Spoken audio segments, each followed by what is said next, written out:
feelings as we look to better days. Once again, a very good morning. I'm Delphine from Suncare Singapore, a charity focused on supporting the social and emotional well-being of children and youths.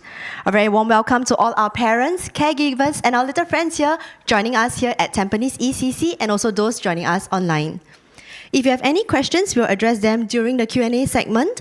For those joining online, you may post your questions anytime through the Zoom Q&A or also in the comment section at the NECDC live stream.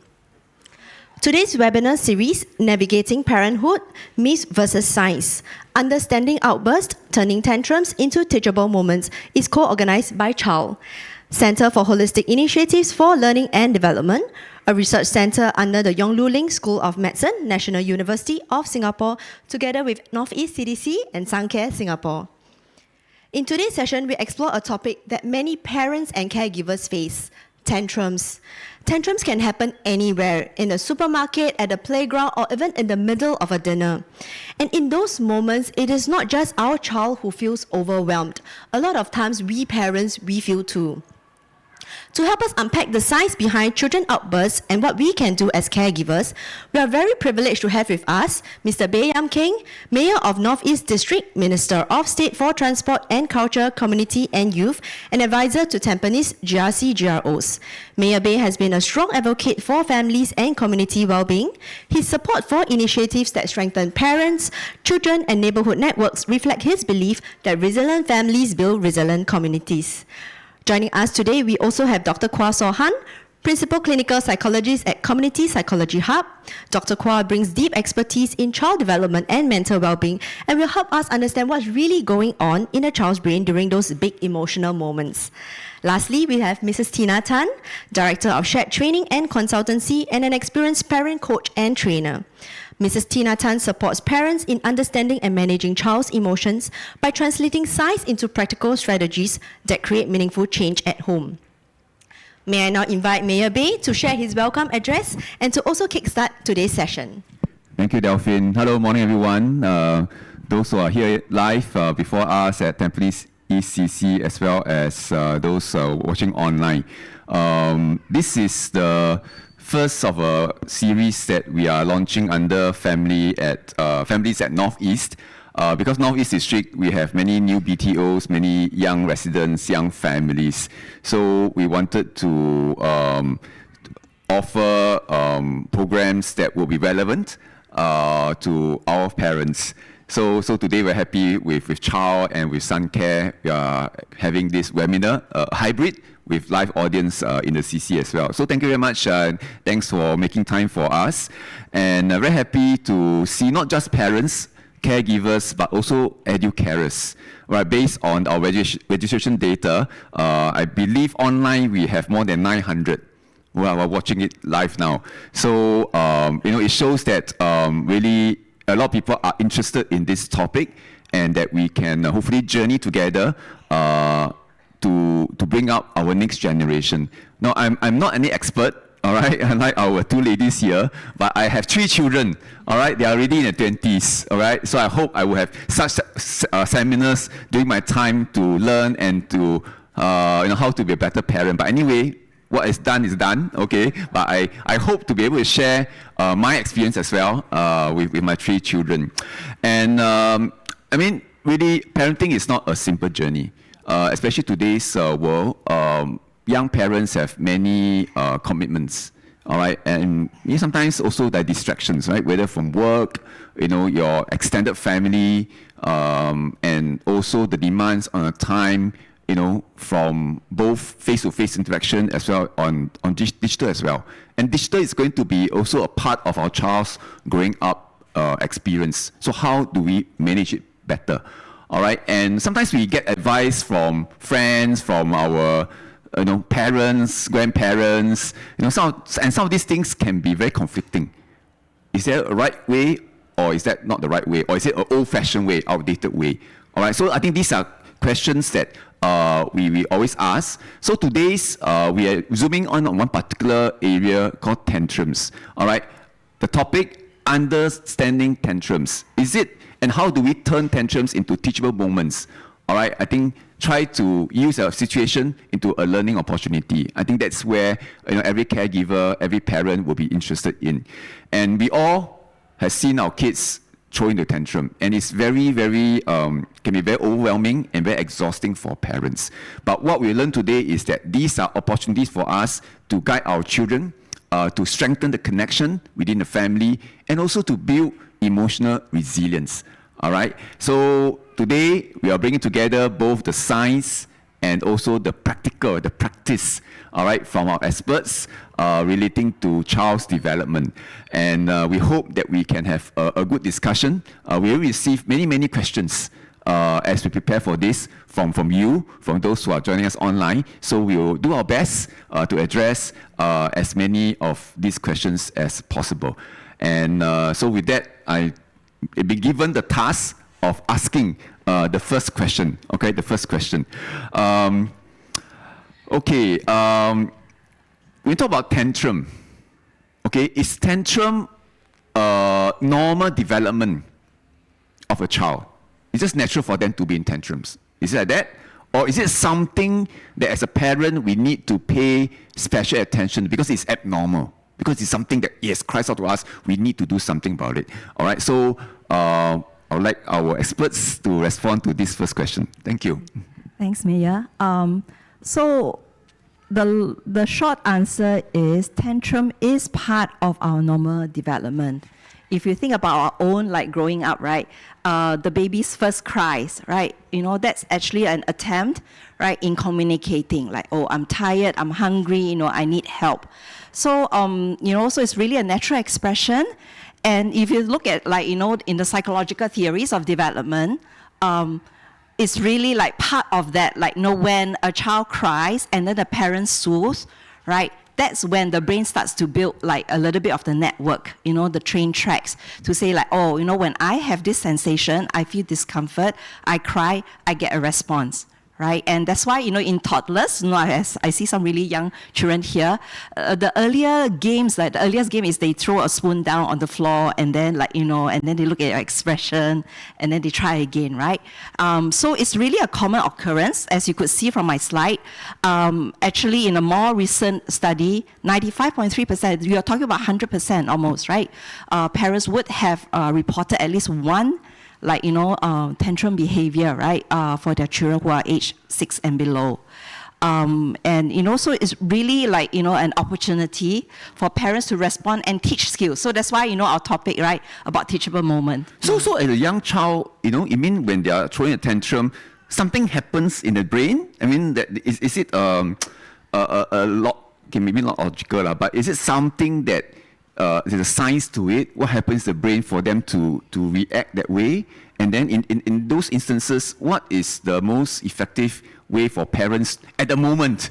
All right, how do we react? Do we be very kanchong, or just let it be, cry for 1 hour is okay, Yeah, thanks. So actually, the first thing to do, because I am a mother of two, so like Maya, my children are already in their 20s. The first thing we need to do is take a deep breath, right? So let me just show. I'm going to show everyone, my hand if I can. Right, actually, if you look at my face, brain development, right, actually starts from bottom up. Okay, and you can see, right, where my fingers are, that's kind of the emotional center of the brain. And that's the part, right, that will be activated and developed first, right, before the frontal part of the brain. Okay, so in fact, the frontal part of the brain where self-control is, language is, and all this, right, it will only be fully developed when we're 25 years old. Yes. So my kids not developed also? No, they're on their way. You have to hang in there a little bit more, right? So like I said earlier on, for example, when the child is distressed, okay, firstly, our brain, right, in that middle part of the brain, there's a little small alarm system. Okay, it's almond shaped. It's called, the technical term is amygdala. So it will pick up signals, right, to say oh, danger, danger, danger. All right, and then when that happens, the bottom part of the brain, there's a fight or flight system where we actually will get the brain signals to say either I'm ready to fight or I'm ready to run, flight. Okay, so in children, that's the part that is more active, and this is why us being calm and responding, right, will help them to calm down, and then the brain is able to build the train tracks, right, the connection, the wiring to the frontal part of the brain. Yeah, and later on, my friend Tina is going to tell us a little bit more about what we can do. So, in fact, giving feedback. Oh, you look upset, right? That's the beginning, the building block of then developing those kind of like wiring. Yeah. So as a parent, do we step in to try to calm them down, or do we agree them? Oh yes, okay, yes, it's natural for you to feel upset. You should cry. Please cry your heart out. Or should we try to? No, don't cry lah. Why you cry like that? What is it? Do we support or try to? Yeah. So we can support by keeping calm first, actually. And Tina is going to share a little bit more later. The knee-jerk reaction for adults is like, oh no, what's going on? No, don't cry, and that kind of thing, right? Actually, when they start to cry, for example, the alarm system is really ringing very highly, and the frontal part of the brain will not be working at all. So it's almost like there's a switch, right? It's switched off. So we need to then, actually the best is be there, almost try to download our calmness to the child. Okay, and this has helped. Recently I had a good friend who came to me and said, Sohan, it works. It works for my 1.5-year-old. I stopped myself from asking questions. I was just there, watching him. And after a while, he came running back to me. He stopped crying. So I think, that's one of the things that we can do. So should we say, try to not be too affected by the crying, all the noise, because otherwise we get drawn to it and we are not able to remain calm ourselves. Then is that one way? Yes. Right? And Tina can say more. Tina, yes. I think it's totally along the right track. We have to first remain calm, right? And we are all usually among adults, we all grow up with peers and colleagues, and then you fell in love, you got married, right? Everything is so nice and rosy. You talk very adult-like and politely to your spouse, hopefully. But then when the children come and then they scream and yell and then they dirty themselves and then they don't sleep, it can actually trigger a lot of even basal reactions in yourself, fight or flight. You want to be either very angry, shut the child up, or you want to run away and quickly call mother-in-law, grandma, or whoever, call help to help you. Yeah, it's normal because we have never been parents before our first child came. Yeah, so I think the remembrance is true. We don't have to react all the time. We can remain calm. But I wanted to add on one perspective, because a lot of my area of work I do is with children with special education needs, like ADHD or autism as well, autism spectrum, ASD. And the difference in tantrums with children like that is in the intensity and the frequency, and how soon they're able to calm down. And for children with needs, they actually cannot calm down on their own. And actually, even with help, sometimes they also cannot calm down. And the length of time that tantrum takes is way longer as well. So if you are finding that, hey, my child is just more often going into these tantrums, and the intensity is way bigger and more explosive than a usual child, those are some little alarm bells that should help you to alert you to go, okay, maybe the typical approaches may not always work. Okay, and I think that's very important for us to remember. I really love the part that Dr. Kwa is saying, Sohan is saying about which part of the brain develops first.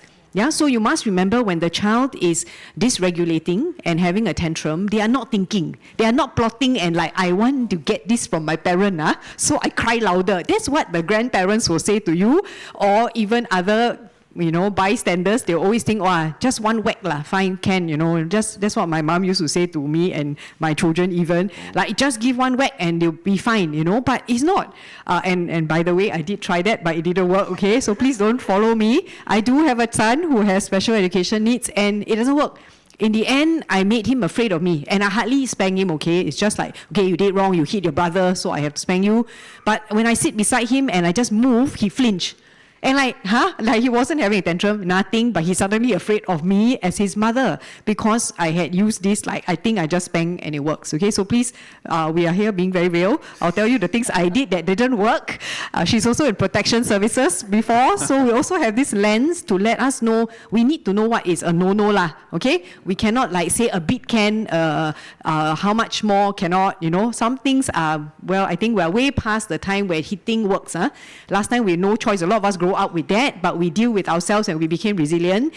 We have a different generation of children now, and we also have a lot more with much higher needs as well. So Tina, Yeah. when there's a child has a meltdown, what kind of language or tone of voice should we use to try not to make the situation escalate?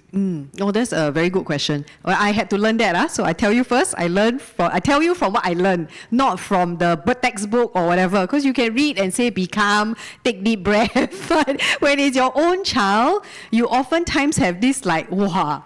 Because you remember, right, we grow up hearing our parents say, if that was my child, I spank Ken already, right? So then you now are the one this is your own child.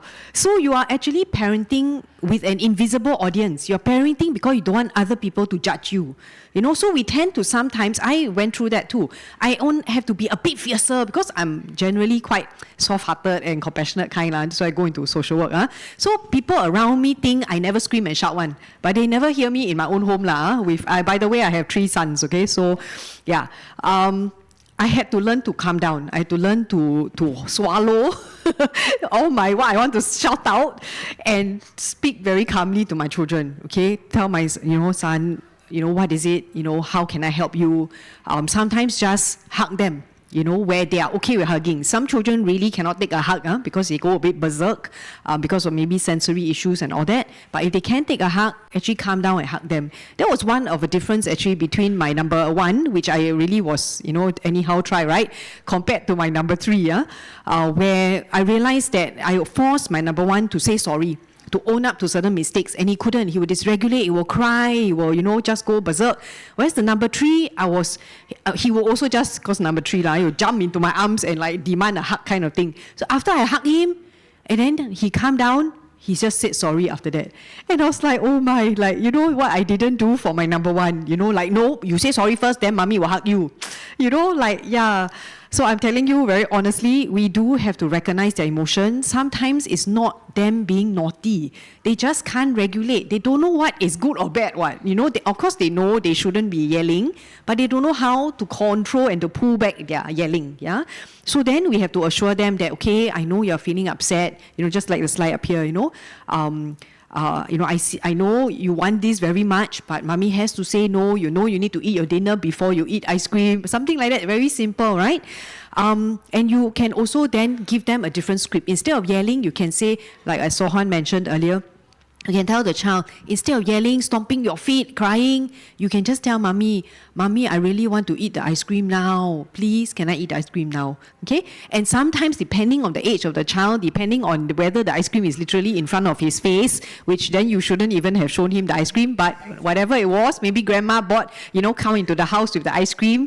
Whatever it is, if they're able to say that nicely and calmly, and if they are a younger age, sometimes you can even let them go, look at the ice cream, choose the flavor, or tell, okay, this is mine, write the name, so they know they're going to get it. If they're really, really very small, you can possibly even give them 1 spoon and say, you asked so nicely, I give you 1 spoon, but the rest go in the freezer first. You must eat your chicken rice, your dinner first, So if they are able to re-say what they were supposed to say in a non-tantrum manner, you can give some reward, right? And then that's how you do the suggestions. And this is for between 2 to 6 years old, right? How do you manage dysregulations? Give them a replacement script. Give them something else to say. Of course, the words is how long, depending whether it's 2 or 6 years old. 6 can say a sentence. 2 will maybe just say, please, please, and really you see the eyes like controlling to not have all the showers coming out. Like that already shows effort. Then you can actually reward. Reward can also be in a hug, in assuring them, yes, you are going to get it, but let's do this first, right? Then you slowly help to train their self-control muscles of saying, okay, instead of crying, I will do this, and I can wait because I will get what I want. Yeah. So, Tina, you have a child with special needs, Yes. right? Yeah. So I think I know our parents also, some have these needs in the home to be able to take care of a child like that. So how would you advise, especially let's say with your 3 kids, right? With the different type of needs, and how as a parent should we manage that? Because the way we treat a child with special needs will be different from the other sibling. Would they make comparisons and say, hey, mommy, not sure. fair? To brother it's always so nice, but to me it's more demanding. Yeah, how would you advise? Correct. It's not easy. Okay, I told you I do all the anyhow thing also before I finally know what I'm supposed to do. It's not easy, especially depending which child the one with needs is. Let's say your child, the one with needs, is older and you're talking to the younger one. It's a bit hard to explain to the younger one why you are maybe using a different approach with the older child, right? But as soon as you can, each child knows that sometimes they have needs. For example, when they're sick, one is sick, one can eat ice cream, the other one can eat ice cream, right? Because coughing.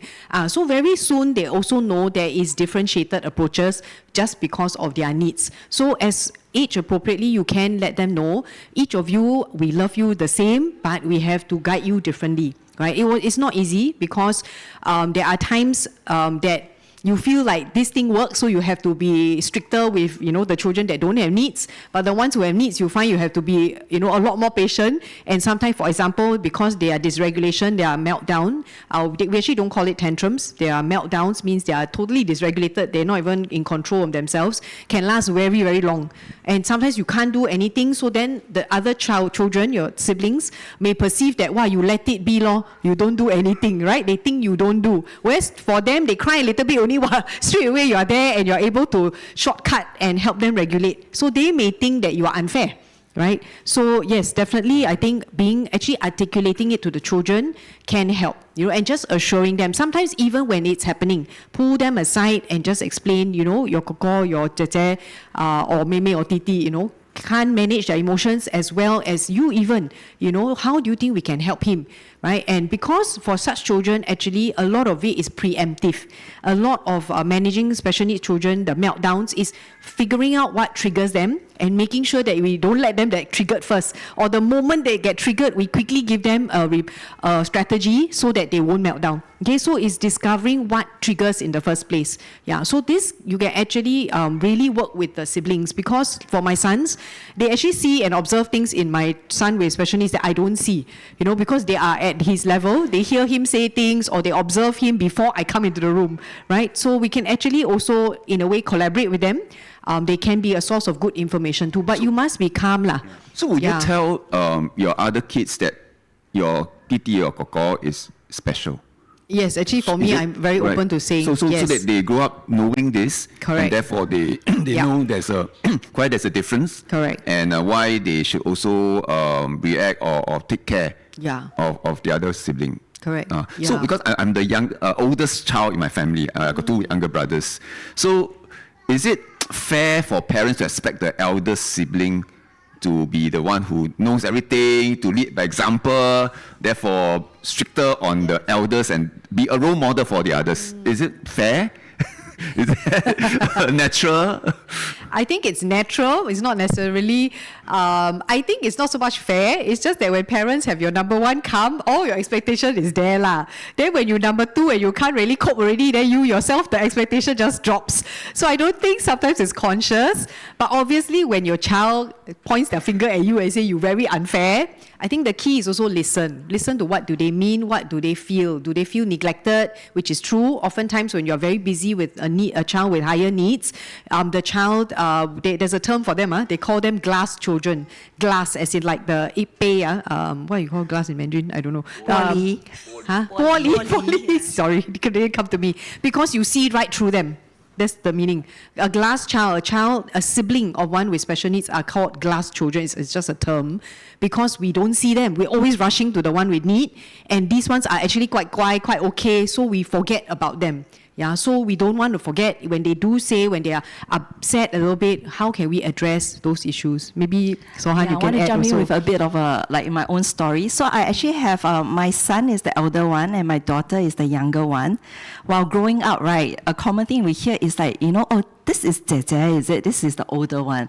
So I think, in our family, like it's interesting. So my son also, when he was about P3, right, one day he came to me and said, "Mommy, I think you're very unfair. You like, you dote on Mei more." So I looked at him and I said like, so you mean like fair means what? Like, I need to buy everything the same, is it? So if I buy your Mei a very beautiful princess dress, does that mean that I have to buy the same for you? And then he looked at me a bit stunned. I said, no. Yeah. And so I took that as an opportunity to explain. Like, so at that age, he still is like crazy about his Legos. So I said, so I spend time with you to build the Lego bricks, right? And we go and look at like the toys. And then with your Mei, she's into her princess phase, whatever. So I join in with them. So I think one way I kind of like try to balance out. And I think I want to slip in, right? The best strategy, in my opinion, okay, in dealing with tantrums is actually prevention. Build that relationship first.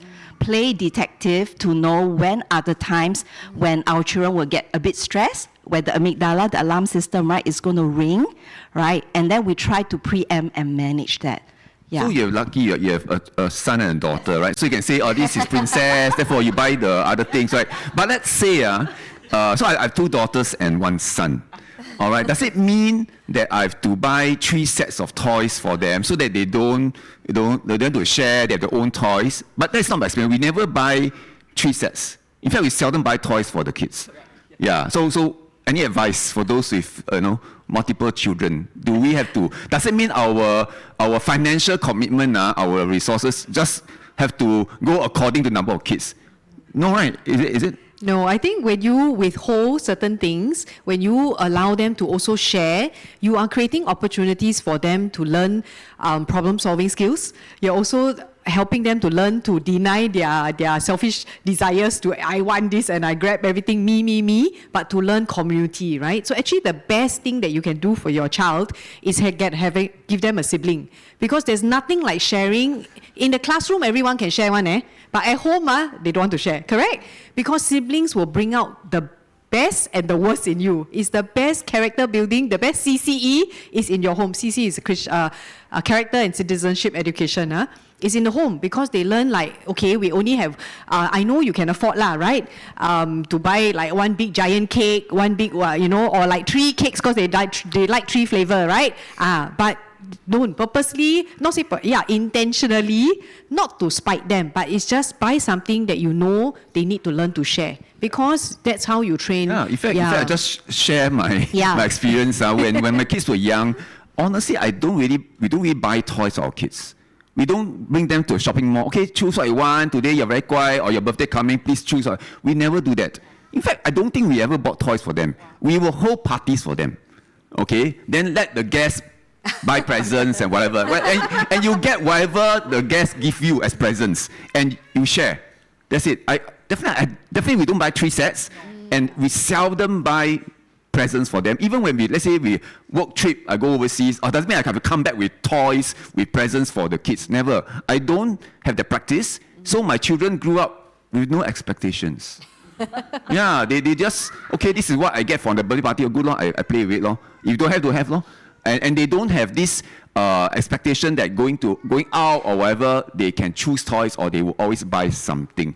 And they still got okay lah, and not very, very deprived or what. So I think it's, as parents, sometimes it's we set their expectations. They are just a blank piece of paper, right? They will develop their own expectations through what we give them. All right, so that is my experience. As in my own family, we really manage it that way.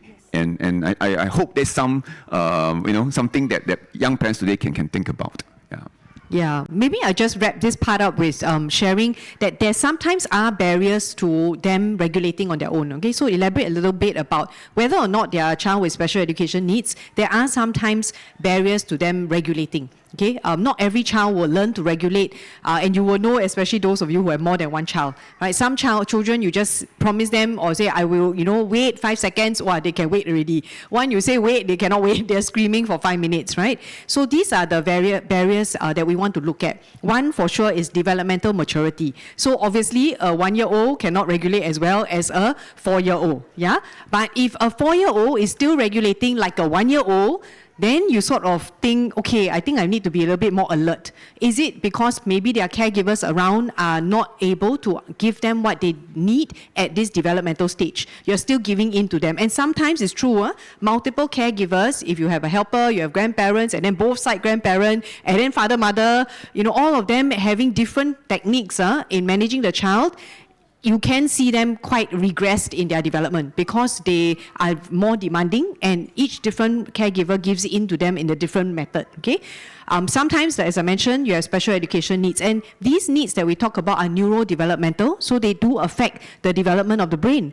So as Sohan mentioned, when you are bonding with the child, all those produce different processes and pathways that are formed in the brain. For a child with ADHD or ASD, what is formed is actually way less than their peers, okay? Because they already start out with less pathways there. So their ability to regulate and ability to respond is much more delayed, okay? Even though outwardly they look fine, okay?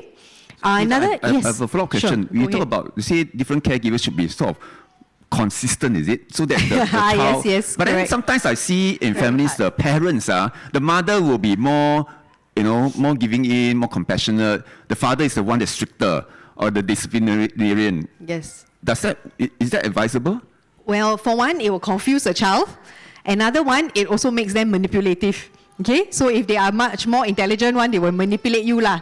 If they are the more naive and innocent one, they will be just very confused. Okay, and don't worry, we are all parents. Don't worry, it's okay.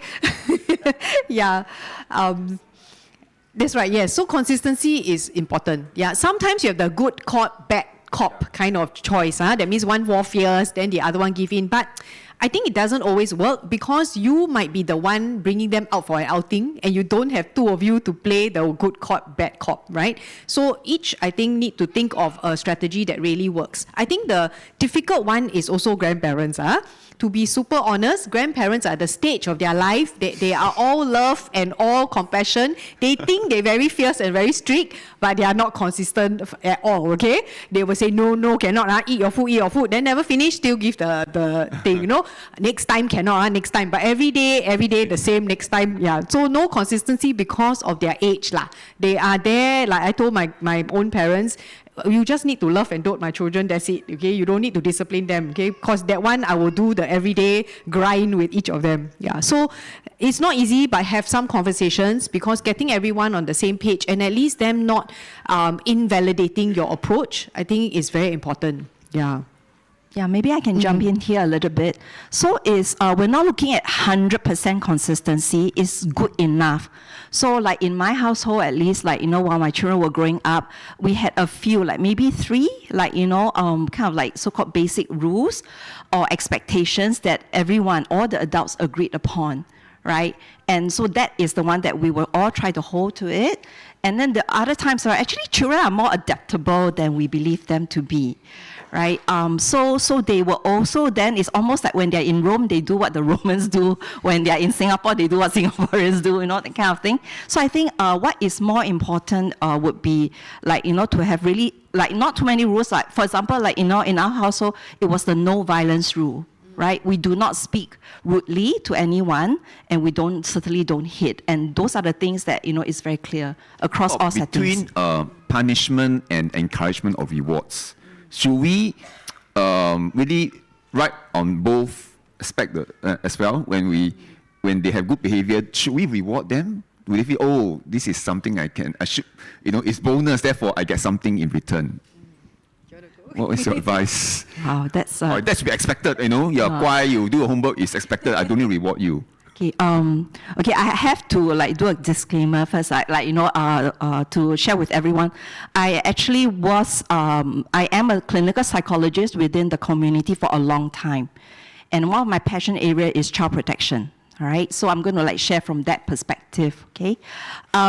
So from my point of view, punishment is not a helpful way to help children to learn. If you think about it, right, the conversation so far is helping our children to learn. Brain science tells us that punishment, if you think about like the last punishment we've had as a person, right, it instills fear. What happens when there's fear? The alarm bell in our brain will ring, right? Fight or flight will then get activated. The chemicals that are released then will literally stop the chemical that help with learning from working. Right, so I think that's something that I can only share with everyone the science, like and so what we talk about like consequences. So like even amongst professionals, we always talk about consequences. Consequences is actually not punishment.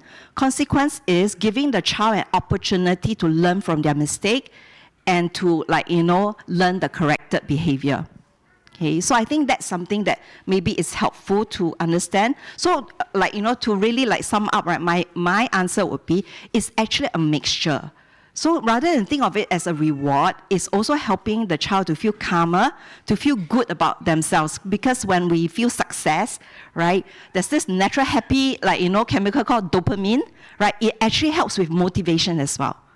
Right, so it's like now we're all adults, so it's almost like boss giving us like that pay rise, right? It's like, wow, I'll be so supercharged, right, for the coming year. I think thank you all for very insightful conversations. I think one key learning point that stood out to me is about co-regulation, because actually in Suncare itself, a lot of our children in there might not be able to express themselves or calm themselves. And very often they look to us as the teachers to help them to understand and to regulate. And with that, we actually realize that our response matter a lot. We do see the changes in the children. They're able to express their feeling. I think that's very important. They're able to calm themselves down. So some of them, they actually stood out from the room and told us that, can we have a small time out? And they actually stood out, and then they kind of regulate their own emotions by themselves. I think that's something that we want all our children to have. And then at the end of the day, be able to navigate challenges later on in their life, and they know what they are feeling. And with that, maybe we should open the floor for questions from our audience here at North East CDC. You can actually scan the WhatsApp QR code over here to send your questions. And for those online audience, if you have not done so, you can actually post them in the chat box. And we're actually seeing quite a lot of questions that we have, and we'll do our best to address as much as we can. So perhaps while we're waiting, maybe I can highlight, because I know we got a lot of educarers who are joining us as well. And I see this one, actually, it applies to both educarers as well as parents, about, when a child has a tantrum in front of other parents, so whether it's in the preschool setting, in the school setting, or in our a birthday party among friends, your child is throwing a tantrum in front of other people. But what should the parents do? I think if you are affected, which most of us will be, by our face, pull the child aside, escape, right? Say, let's talk about it outside or whatever, usher the child literally. If they're of course quite small, then you just grab them and then say, we will talk outside. Excuse yourself, find somewhere that you are not in the public eye and scrutiny of everybody. Then you can calm down, you can allow your child to calm down. Then you can also think, right? And don't think about how am I going to go back in there, Not that. Think about what you need, what your child needs, and what was it that you might have missed out. What made them dysregulate? If it's a party, maybe, they didn't get to blow the birthday cake, but it's not their birthday. But, they didn't realize, because somehow at home, every time grandpa, grandma, they get to blow the birthday cake, but this one is a friend, so cannot. Simple things like that. Then you realize, like what Sohan said, there are things I need to brief my child before every party, right? Then you have to really keep these notes in your mental notes for future. But what about now? Now the child is deregulating, you also need to give some explanation. Let them calm down before you activate the explanation. You can explain, but if they are too upset and just crying, as Sohan reminded us, it's just the amygdala, the alarm bells ringing, they are not thinking. So no point you losing your breath, and then what you say might trigger them even more. So Tina, you're saying that to bring the child away, is it because you're afraid that they feel embarrassed or ashamed when the parents scold them or discipline them? Is it, at what age do you think a young child will have this sense of awareness that they don't want to be, discipline in front of others? Actually, that was not so much my reason or intention. It's more so that you can regulate. So I'm saying that so the parent can regulate. Yeah. Because you feel embarrassed, right? You feel everyone's looking at you, and whatever you say may or may not work also, because you don't know whether this is going to be the 5-second tantrum or this will be the 5-minute tantrum. So you are having to show like performance in front of everyone whether you can manage your child. So I think the extricating yourself and the child is to protect both you and your child from the unnecessary embarrassment. I mean, embarrassment is normally there, but it's unnecessary because it interferes with you choosing your strategies. That is the key thing, right? So always move away. Even if it's just at a corner, you really know where to go, raining, and you're stuck somewhere at a corner, sometimes even in the kitchen or wherever, somewhere away, and even use your body to block so that you are able to look at your child and not stare at all the people looking at you, you know? Yeah, so that's more for your own self-preservation and for yourself to regulate. Yeah. Yeah, maybe I can jump in here. So I actually brought this book along with me today. Actually in our library, there are a lot of good books for children, and parents on mindfulness. So earlier, remember I said prevention, really doing the homework beforehand is very helpful. And one of it is while we are having that relaxed moment with our children, to teach them things like deep breathing as well. Or noticing what is going on, you can play I Spy, or things that, will distract them. Because every time when we are able to breathe, the brain will calm down. Actually, that's one of it's really a biological mechanism. When you do deep breathing, the nerves that are responsible for calming down will be activated. So, and I'm not going to suggest while we're in that public place, firstly, we have to try to keep calm and then try to teach, right? It doesn't work, right? They won't be able to learn. Right, but during the times when we're at home on Sundays, instead of maybe watching TV together, we can do a little bit of some of these exercises, right? And then so that then when it's time, we can calmly guide the child. My trick previously, when my children were young, is to notice where are the fire escapes. Okay, then I will guide my child to those corners, away from public eye, so less malu for me, right? Less embarrassing for me, and it also gives them a calmer environment, right, to then calm down, right? My daughter, my neighbors used to say, "Wow, this is what Pisces, as a child, as a baby, she was the child who would cry and cry and cry, and my neighbors, the whole street can hear, right? So for her, right, sometimes yes, the crying can be a bit longer, right? If I'm there at the corner, it is easier. Then I don't need to be also feeling a pressure, right, for her to calm down. Now, a lot of parenting books are going to tell you, oh, you must wait, and then wait for them to calm down. Actually, for a child, let's say 1.5, 2 years old, right, you're talking about cry, she's very tired already. Take a deep breath. Oh, okay, you've stopped crying, and then quickly move on. Distract, and then move on already, right? I think when the child is older, I have to share what my wife did. So she'll ask my kids, say, so how long do you need to cry? 3 minutes, 5 minutes, 10 minutes. Then the child will respond, okay, 5 minutes. Okay, I'll give you 5 minutes to cry first. Then leave. Okay, fine, it's up. Then we talk about this. So in a way, it disrupts their crying because you're asking me. You're not asking me to stop. You're just asking me what I want to do, right?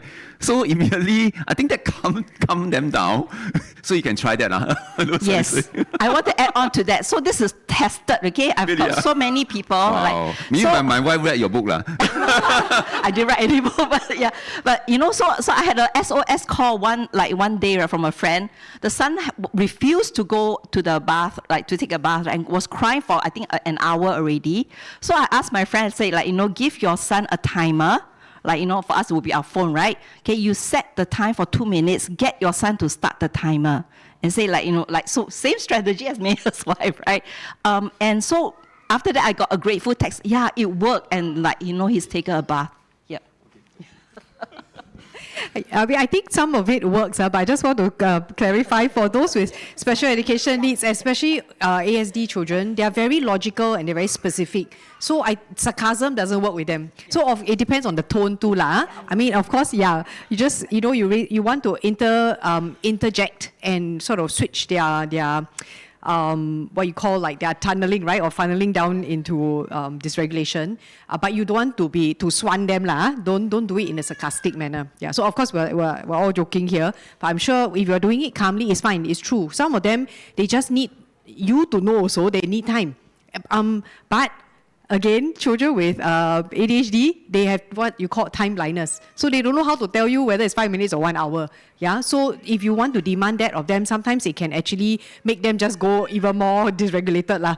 Yeah. So depending on the child. Yeah. Some of them can for sure, but others just be a bit thoughtful lah of your tone of voice. So Tina, there's a question specific to those with children who maybe got ASD. Right? Let's say they turn to abusive behavior. Yeah. Like scratching themselves or inflicting their own hurt on themselves. Yes. What should we do? Yeah. Okay, this is a very good question. So it's true for ASD children, they are very sensorial and they are actually all the times managing a lot of invisible triggers within their own body. There's certain pain here and there, there's certain sound that is too loud, cold or hot or change in temperature, atmosphere, even humidity, all that can really trigger them. Okay. So that's why even on a normal day, they tend to have these very weird stimming behaviors, right? They flap their arms, they scratch themselves, they bang their head, right? So all the more when they are seemingly very dysregulated for some reason, right? And it becomes a big full-blown event. Yes, I do want to make sure that you are safe, okay? So approaching them, for children like that, you cannot hug them, because they are dysregulating already and they are already uncomfortable. If you hug them, they will feel even more and they will fight you off and you will definitely get injured. So please stay arm's length away minimally. Find other ways to help them to calm down. One thing can be change of state. Okay, this is a change of state strategy, meaning like something cold, for example. Give them a frozen a water bottle you keep in the fridge, or any of those packs that you buy ice cream, then they give you those disposable frozen packs. Of course, make sure they are not the ones who shove things in their mouth. Then you have to give them something food safe. If not, just something cold. Even an ice cube, you really nothing, just ice cube. It will melt, but it's okay. Just pass it to their hand. Let them hold it. You find that just the change of state, it shocks their nervous system, because words doesn't help. Change of state can help. Yeah, sometimes just ushering them to a different corner or giving them a blanket, pressure helps. So sometimes you can buy those pressure, like it's a shoulder, it's like a beanbag kind of thing. You put on top, or like a cloak almost, or different things. You can try different things. Of course, don't take them like animal or what, and then just throw things at them and think that they will regulate. No, you do it calmly. Try at different occasions. Sort of, in that sense, I use the word experiment more, because you need to test trial and error, what works, what doesn't work. Okay, and sometimes just the key is if they are already hurting themselves, depending on their age, it is not easy to make them not hurt themselves also without them hurting you. So even though it's very painful, you might just have to let them be, meaning they're still scratching themselves or banging their head. You just have to let them be, because you go and force and hold their head, you go and do all that, they might hurt you lah. They don't mean to, but because they're just trying to get you away from disturbing with them, you might just have to bear with it. Of course, please don't let them to have any sharp objects around or any things that they might accidentally really go and do something severely harmful to themselves. Yeah. I want to highlight one question. Actually, that also gives me idea of really the wide spectrum of viewers and the needs out there. There's this question about single parent families. Whether really single parent or one partner is based overseas for long term. So with the only lone single parent taking care of a child or children, these dynamics between parents, playing whether black cop or good cop or otherwise, what is your advice for those families with just really one main caregiver? Actually, it's more or less the same, but of course for single parents, I would suggest look around your own social network or extended family network and see who else, can come to give you respite. So I think one of the main thing with single parent family is because don't forget, earlier on I shared about the brain science, right? So for us, we are affected by stress, by our amygdala firing away as well. So in the adult context, a lot will be sleep deprivation, right? When we have like a lot of like competing demands, and we sleep for maybe 3 hours, like for a few like days, right? That is actually going to impact on our brain health, our own brain health. And it makes us more susceptible to the fight or flight response. And so then that does not help us in like being a calm, regulated parent, right, to guide our child. So I think one of my first tip to give would be look around for social support, see who can help to come in, right, to give you that bit of break. Yeah. I think that applies even with both parents are around, whatever, because it can be very stressful, especially for first-time parents. From your 二人世界, just every day can pato, until suddenly you have a baby at home that you have to care for 24/7. It's really turned our world upside down. So it's actually very important that for such parents, during even the initial months, find time just to spend together as husband and wife. All right, get a caregiver, a grandparent, or someone to even for 2 hours away from family, from the baby, give yourself that space to breathe, to say, okay, I'm still sane, I'm still someone who deserves a life. Yes, a lot of our time commitment can be to the child, but I also need to take care of myself. If we don't take care of ourselves well, we can't take care of the baby. Yeah, and don't be guilty about leaving the baby with someone else. You have to think long haul. You are going to be a parent for life. So even a few hours or a day or two away or taking a break is not sinful. All right, really, we have to adjust our own mindset as well. Right? Would experts agree with that? Yes, I think so. And I think there's an additional question also about back to how you have practical tips, right, in aligning multiple caregivers. So you have parents, grandparents, helper. So in similar fashion, sometimes you do need to rely on them because with dual income families, you go to work, right? Or yes, even if you're a stay-home mom or you want a bit of reprieve, you have to have somebody in the house. Yeah, so we do definitely, it's a blessing to have multiple caregivers. But how do you align them, invite them for talks like this. So when you want to come, don't only come yourself. Sometimes you have to bring the grandparents. I will be doing one specifically with Grander Together, which is a movement supporting grandparents and talking about ADHD in end of March, I think. So look out for all these free one, specifically for grandparents so that they can also hear. Have sit-down times where you can discuss things with them. I think sometimes we don't always say those uneducated parents. Now in our generation, most of our parents are educated. And that's why they think they also know very much better because we are still, in their eyes, they are small child, even though we're a parent already. So just have very open conversations, discuss things. It's okay to also tell them we are sorting things out, but it just doesn't help if you keep coming in because we need to be the parents. Can you try to let us be the one doing the bigger discipline things, Because here you are trying to let the child calm down and there grandpa or grandma yells from the kitchen something else, right? Just eat your food just whatever, and maybe the whole afternoon they did that already and it's worked. Then now come home, your turn is different, right? So you also want to listen because they do see your child in a different context. They have done some things that work. You want to hear them tell you rather than they pretend not to know and never tell you.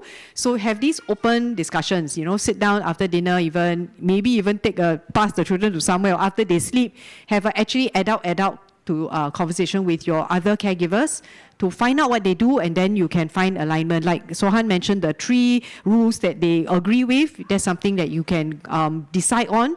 1 or 2 key things. Don't give them like a list of 10, they cannot follow one, right? Must be the key things, and then have some agreement.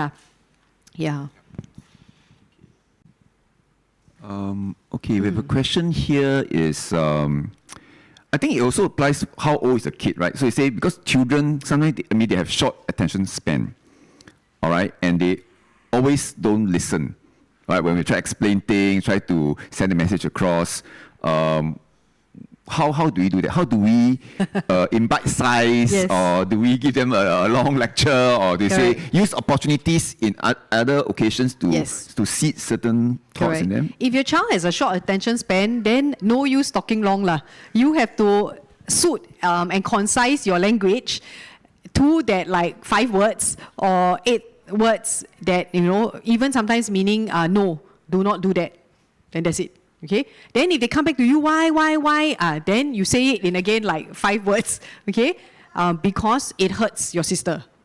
Like that. Okay. Don't. I told you already last week or whatever. And then you see that time we went, you hurt her. And then I had to go and put plaster on her hand. And then you scratch her. And then your nails never cut. And then you whatever. Then our story always very long. And then the child is just looking at us or gone off to play, right? So it has to be according to their attention span, which also, of course, sometimes matches their developmental age. So let's say a younger child, don't go and sit there and lecture the child with like 5-minute lecture. They just need to know yes or no, or put this here, there, or what, right? You can use adult language. You don't have to dumb it down and say, no, don't touch, no, don't touch, no, hot, like that. You can use proper language, but just be concise, yeah? And a child might be older but have a short attention span. Their processing speed might also be slower, meaning if you say very long, you lose them. So you need to be concise. Yeah. Yeah, so for me, my strategy is like, so for example, if I'm going to hand this, you see what Maya does, right? He automatically reach out and hold it. Right? Present mama. Right. So that's actually one strategy, right? So if it's something that we would like the child to do, okay, and always remember this, right? If a child is busy doing something good, there's no time for bad. Right? No attention, no energy for bad. So that could be one way. I'm going to sound really silly. When my children were like toddlers, very limited language, right? And if it's something that's very important, I have to say no. I actually sang them a song. I'll go, no means no, no, no. No, right? And then they'll be looking at me like stunned, right? And that's again a way to then distract. Like make it like a little bit more like, not so serious, right? Like really like to calm the mood down. And then we move on. So the strategy is actually try to find ways to distract, right? And then you redirect the child to the thing that you would like the child to do. Yeah. Thanks, Sohan. Maybe we have one question. What are the early signs, when a child is going to throw a tantrum? Is parents able to know what's going to happen, or what will a child show so that the parents can catch? I'll always have early signs one. Yeah, always have. But we are often not looking. Right? So in a party, we're talking to the other guests, right? We're talking to our, siblings or whatever. The adults are talking. The children, we often leave them to do, things on their own. But if your child has a tendency to not manage social situations well, one parent always have to just hover around, watch and monitor so that they can be the behavior manager, right? And it's not just managing your child. Sometimes other children also don't know how to relate and interact. So you become the referee, the adult referee in those situations. There are always signs. For example, they are looking at something and they start to say, I want, or they are moving very, very near, right? And then someone else is having it, or they're already starting to reach out and the person refused to give the turn. So these are early indicators that the child, you don't know whether the child is okay. Some, of course, look already, try, and then, okay, walk away, right? Others will keep persisting.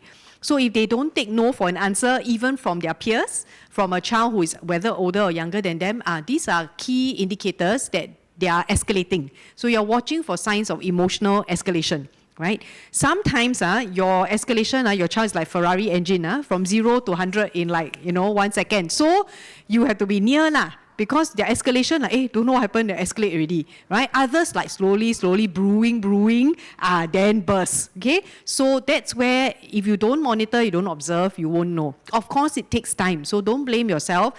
One time something happens, take note, take stock, discuss with your spouse, sometimes with even others who are observing, although you don't like to hear it, just hear a bit of the stories, whatever happened, this one, that one, he hit the what, okay, all the story you hear already, then go home and then also listen to your child. What actually happened earlier? What made you upset? Then listen, put priority on what your child's perspective is, okay? And then help him to work towards, okay, in future, how can you do differently. You know, even if you're upset, you cannot throw your things at other people. You cannot yell and scream. You cannot whatever. Remember the replacement scripts. You can do this instead. You can say this instead. But you must know the whole ABC of what actually happened, the antecedent, the behavior, the consequence. If you don't know what happened, then you're just there yelling your own conjecture and then just scolding them, lor. But you're not equipping them for the next time. Should something happen, okay, instead of that, I will do this instead. Yeah. Now, a lot of parents send their kids to preschools. Is it common for a child to behave differently at school in a group setting versus at home where they could be the only child in a family? Is it common? Very common. Very, very common for sure. It's not necessarily always a reflection of your poor parenting. It's not that. It's just what we do together as well. Right? In school, they have to manage a whole classroom. So teachers are actually quite skilled. And thank you to all the educators who are online as well and who are even coming online to learn about tantrums today. They are train and they continue to train themselves to manage children in a group setting. So your child, no matter what, they are not the only one being attended to. So they have to learn to wait. They have to learn to be polite. They learn all these social skills. But at home, sometimes suddenly they are very relaxed because they have been like paying attention, trying so hard to be self-regulated in school. I come home, I'm like, wow, everything come out lah. So then mommy, daddy, who are like adults, but who are, even if you are regulated, you tend to give in because your child is younger than you, right? Let's say you got a busy call and your child come, daddy, what? You will try to put away your call and attend to them, yeah? But slowly you have to learn that, actually my child can learn to wait. You can say, hold on, wait a while, because in school they are learning to wait. So that's why go for any school, not just parent-teacher meetings, but if they invite you to volunteer for something, to go and observe or do something to assist the teachers, go and see. Because when you see your child in action, you suddenly realize your child grow up already. But at home, maybe they're still behaving like a little bit of a baby. But it could also be the other way around, right? Because yes. I do have, sometimes parents come to me to complain about their child or their teachers in the school, preschool being unfair to the kid. They say, my boy will never do this. He's not a bully. All right. Then in school, he cannot. He say they reported that he bullied another playmate. They say cannot be. The teacher is biased. Yeah. All right. So it could happen this way. Yes. Right. You're right. And I hope that I know that our educators are really doing their best. All right. It's not easy for them, and we have to work together. Okay. I think we shouldn't jump into first conclusion. Okay, it's your fault. My child is always right. Okay, because it's not going to help with the conversation. Yeah. And I remember, I think we have to trust really the educators and that, if some even accidents happen, don't just point finger and expect compensation now, sue the center or whatever. I remember when my son was very young, so we got a call from the school, that, he got cut. Where? I think here, the eye, Wow. Someone ran and knocked against the corner of the bookshelf. So at that time, don't have all these CCTV or whatever, even those what I call protective yes. things to so he must go hospital to stitches, So I brought him there, and he's still awake, and then stitch his eye, his skin there. So then we just we just treat it as accident, just too bad, happened. at least it's nothing more serious, and left it. I don't remember asking for a center, please run me a report, show me a CCTV, what happened, who took care of him, was he pushed, which boy, which child, was the culprit, whatever. Just accept that accidents do happen. Yeah. Okay, so I don't know whether today, if something happened to your child, how will you deal with it? Okay, but that was how it happened to my son. At the end of the day, I think educators are also quite stressed. Yeah, not easy. Imagine you have difficulty handling our own child in a class of 10, 20. Wow, really, it's not easy. So I hope that parents can also be a partner, all right, with the preschool in bringing a child, in helping them develop life skills that will help them, for the long term. All right. Okay. So we have a question from educator. Okay. What should the teacher do if a special needs child is melting down inside the classroom while needing to follow the code of ethics? Code of ethics is what the educators have this guideline. Okay. Okay. Maybe I can take this first. So I actually work quite a bit with children's homes. So in children's homes also, sometimes we have special needs child or like the child with complex trauma where, perhaps they have a meltdown. So one suggested way, so firstly is safety is always number one. We never leave a child alone, okay, at any point of time. We also know that attention from the other children is actually not helpful. So it could be like, to have a talk, right, with all the children, with all the staff to say that when that happens, like, what can we do instead? My suggestion for children's homes would be one staff stay with the child who is dysregulating, right? And then, like, the other staff, right, will like gently guide all the other children out of that room.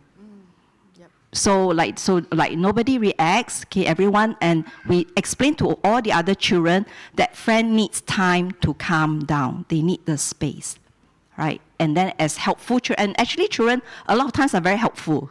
So if you ask them for their help, right, they would do it. And then, and so that way everyone is safe. Yeah, Tina. correct. I actually do give the same suggestion to mainstream schools, right? So whether you're a childcare or even primary school or secondary school, oftentimes when a child is dysregulating, as I mentioned, you can't do anything to remove them because they are also a bit bigger and they could be very aggressive because they're upset. So they're trashing or they're doing something or to hurt themselves or, they're just very like a bomb, time bomb, nuclear bomb.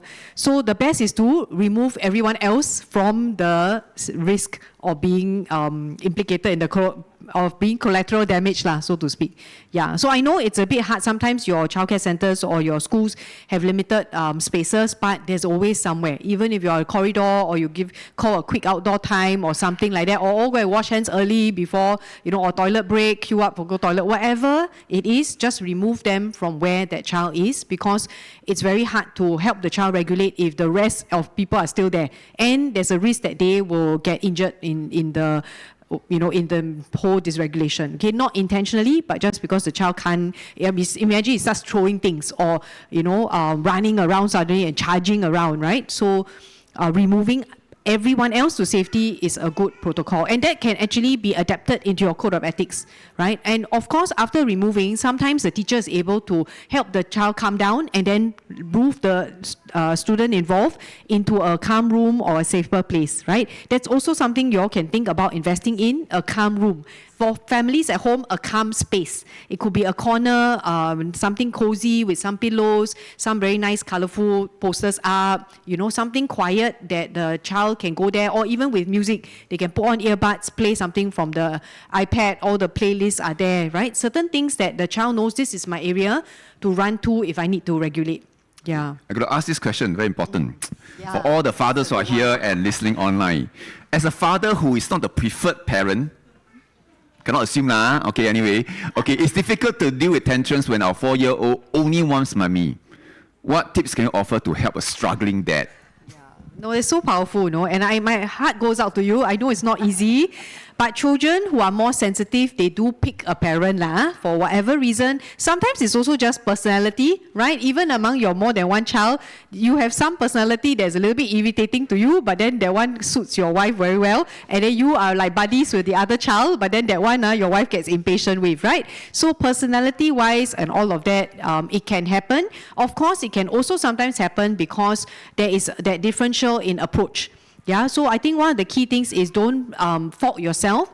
Find ways to build relationship with your child, okay? And get your spouse to actually help. If you are the wife, or the spouse in this situation, may not always be the wife, sometimes it's the father who has that better relationship, is the preferred parent, please help your child be successful in bonding with your spouse.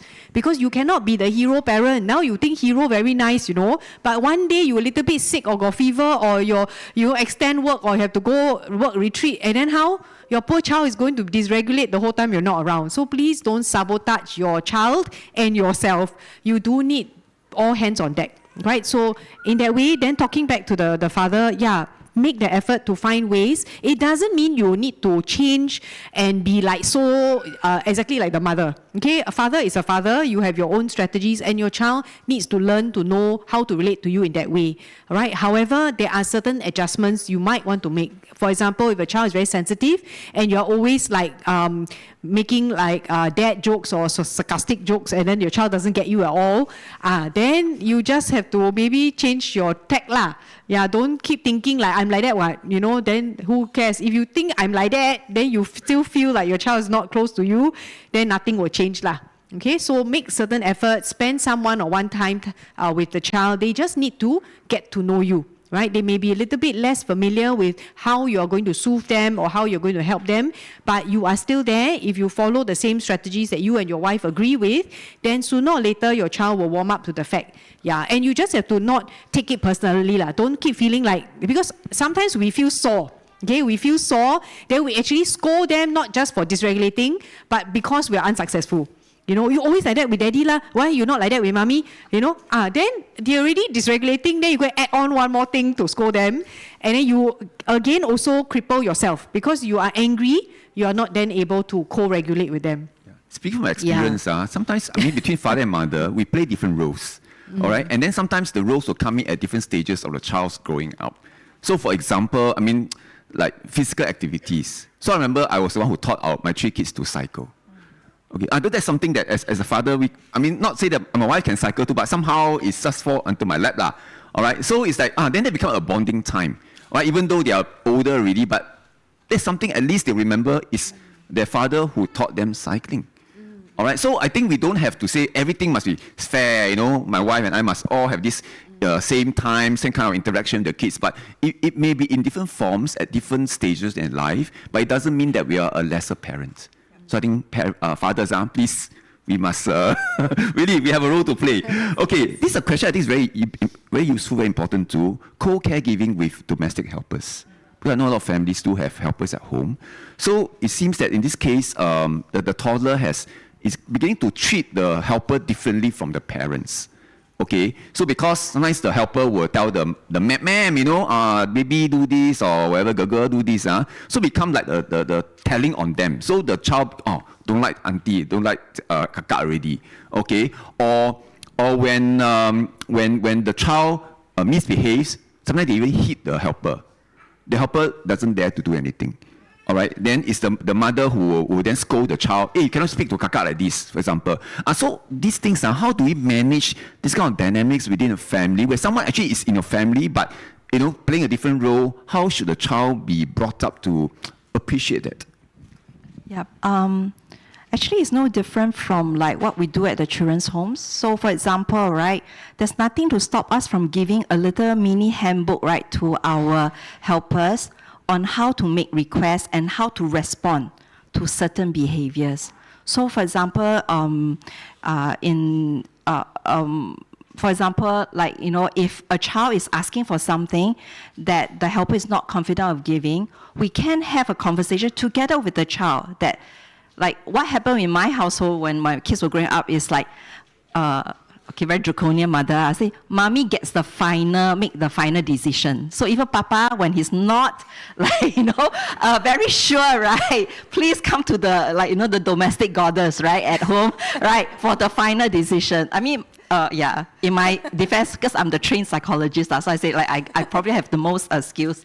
Yeah, so I think it helps to have, predetermined as a household, right, together with a helper. So that way, right, the child is also very clear. And the helper can just say, oh, no, this is something that, remember, it was discussed, you have to ask your mommy first, right? So that it doesn't become telling, right? Yeah. Question, where can they buy the mindfulness book? Oh, I bought it on Amazon, I think. Yeah. You can just I highly recommend this actually. They didn't pay me to advertise for them, but this is something that I actually share with children's home staff and actually, I use it daily, almost for my work. It's also good for adults. So you can have a look. Some of the activities could be as simple as doing a grateful walk. As they walk, right, you notice and you start counting what are the things you're grateful for. And gratefulness, by the way, is one of the important aspects of resilience building. Yeah. Yeah, I think as we are coming to the end of the session, maybe you can take the one last question. I think this is quite useful. Oh. What if the tantrum happens on an MRT or on a bus where you don't have a calm corner or space available? Yeah. Okay, a quick answer because time is running out. Two things: either get off the bus. Okay, get off the bus to find even a bus stop or somewhere calm. You can calm down. However, sometimes the children will get a shock because they still want to get to wherever they're going. Okay, so have things on hand. Have a soft toy, have some calming object, something to distract the child that they sometimes choose. So this can be done in advance as well. You know, pack their little bag when they go outings. Have a few things that will soothe you, help you to calm down when you're feeling upset. Okay, so in the bus, if they are dysregulating, you can say, we will talk about it later, but why don't you take out something to one of your comfort objects to play with, okay? So even if it's some smelly soft toy that they really prefer, never mind lah. As long as they can calm down, they smell the thing or they hug the thing, or if it's a fidget toy, something like that. Try not to use screens. Okay, YouTube. Try not to do that because it's the worst way to regulate and it's actually teaching a poor coping mechanism. Right? And then if they don't like it, they will throw your whole phone and then gone already, okay? So try not to use your phone. Yeah. Yeah, thank you. Thank you so much for the very insightful discussion. Thank you, Mayor Bay. Thank you, Dr. Sohan. And thank you, Mrs. Tina Tan. As we close today's session, I think one key message we hope everyone takes away today is that tantrums are actually a very normal child development. Yep, and as caregivers, we should acknowledge the child's feeling rather than just punishing the outburst itself. And they will therefore be able to develop a stronger emotional vocab and also a healthier coping skills. And as adults, as parents and caregivers, we are also not learning how to manage the tantrums, but we are actually learning to change it into a teachable moments. Yeah, moments that will strengthen our connection with them, build emotional resilience, and also to support healthy development. And with that, we have come to the end. But before we wrap up, we would love your feedback. So maybe we could flash. Yeah. So please take a few minutes to fill up the feedback form so that we can actually improve on further sessions. And from our Tampines ECC, you can scan this QR code. For those online, you actually be directed to a survey link. Thanks everyone for spending time with us and hope you found this useful. We will intend to do more sessions like this, so please stay on our mailing list. I hope we have a way to get in touch with you so that you are able to be kept informed of upcoming sessions, and do share this with your friends, your fellow parents who you think might find this useful. It started with a no to the wrong color cup. Now they're stuck to the floor and they just won't get up. You've tried every trick, every bribe, every plea. You're Googling, is this normal, desperately. The neighbors can hear it, your coffee's gone cold. You signed up for cuddles, now you're ready to fold. But